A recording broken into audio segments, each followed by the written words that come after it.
Alex, the producer here, and this is a little different for us. We're not usually used to making videos, but I just happened to get a hold of some of the PlayStation 5 accessories ahead of time because I pre-ordered well in advance and had them paid off. And I thought people had done unboxings before, but I thought I'd give it like maybe some high-res photos here. And I'll sort of walk you along some of the stills and then a couple little clips of video and describe what you're sort of seeing on the screen as we go. So let's take a look.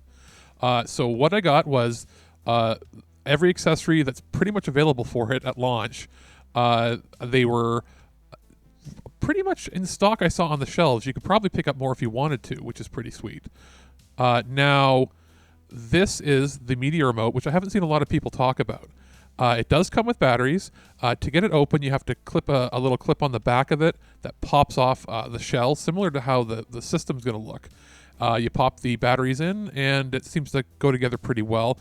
Interesting enough, this is the Canadian release, but it has all the same button configurations as in the States, so it's unlike the Roku devices where they change the device buttons. It looks like this is going to be standard across the board.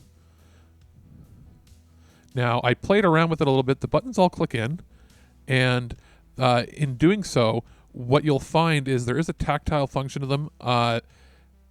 They seem to feel pretty sturdy. The controller's fairly lightweight. And what we have here is the camera, which I did end up trying in a PC. It detects it. It's got a little weight to it, too. The sensor seemed pretty big. But in the computer, it pops up as USB boot, and it doesn't know what the driver is for it. Obviously, there isn't one yet.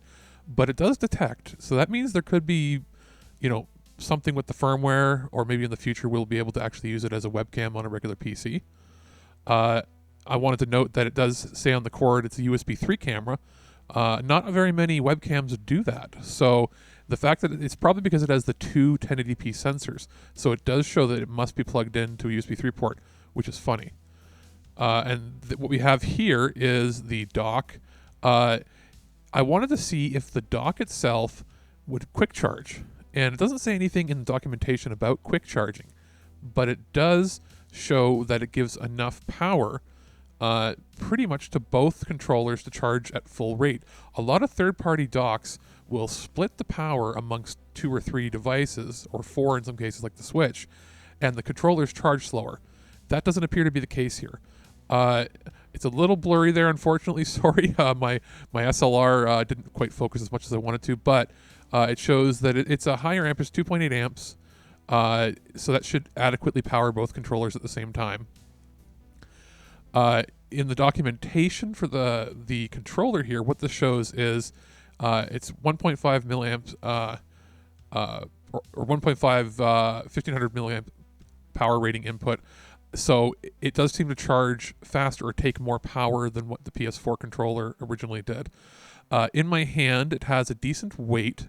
It does weigh more, in feeling it at least, than the PS4 controller did. It's a little more substantial.